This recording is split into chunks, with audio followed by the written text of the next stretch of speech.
ખેતરમાં આવે છે તમારું આખું પરિવાર અને એ મજૂર તમારા પોતાના કરતા પણ 10 ગણું કામ કરે છે અને જે બે લોકોએ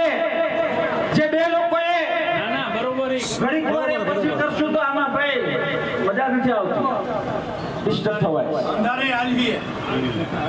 આનાથી આખા વીઘા બદલી નાખે છે એના સામે આ અંધારું હું મોટી વાત છે ને આપણે ખરેખર ખેડૂત છીએ, મને આ ન ફાવે મને પેલું ન ફાવે આવું કરીને જે લોકોને બધું ફાવતું થઈ ગયું છે, થોડાક માણસ હટાવ પાછા વળો પાછા। મારે પેલા નેતા સાથે ખૂબ સારા સંબંધ છે એટલે ભરતસિંહજી મારે તો એ સાચવવું જ પડશે। હવે એને તારા દીકરાની ચિંતા નથી, તારી માની ચિંતા નથી, તારા બાપની ચિંતા નથી, તારા બાળકોના ભવિષ્યની ચિંતા નથી, તો એવા નેતુડી તો 1 2 ને 3 7 વાર મુકાવ્યા જાય। અને કયો નેતા તમારા ઘરમાં બાજરો નાખી ગયો? કયો નેતા સાહ નાખવા આવ્યો? સાહેબ, જે ભાઈએ વાત કરી એ પ્રમાણે મધમાખી ત્યાં જ જાય છે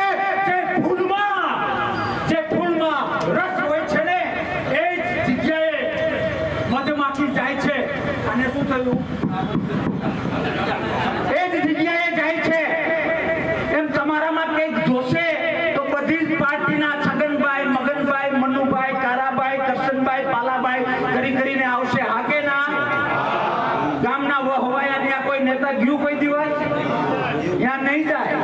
મારે તમને એ કહેવું હતું કે પેલો મજૂર તમારે ત્યાં આવે છે અને જે બે મજૂરે તમને ના પાડી દીધી એ તમારા ગામના બંધ ઘરમાં જાય છે, ત્યાંથી ગેસની સિલિન્ડર લઈ લે છે, લાઇટ કનેક્શન લઈ લે છે, હમણાં તો સોનું લેવાનું ચાલુ કર્યું, સોનું લઈ લે છે, ઘરનું આડહર લઈ લે છે, મોકો મળે તો ઘરના નરિયાઈ લઈ લે છે, આખું ઘર ખાલી કરી નાખે છે। અને જ્યારે સાંજે પેલો તમારે ત્યાં કામે આવ્યો છે એ મજૂર જ્યારે 600 રૂપિયા તમારી પાસે મજૂરી માંગે તો તમે એને ના પાડી દો કે નહીં, મજૂરી તો તને નહીં, મજૂરી તો પેલા 2 ગામમાં જેણે મને ના પાડી હતી ને એને આપશું। સમજાય મારી વાત?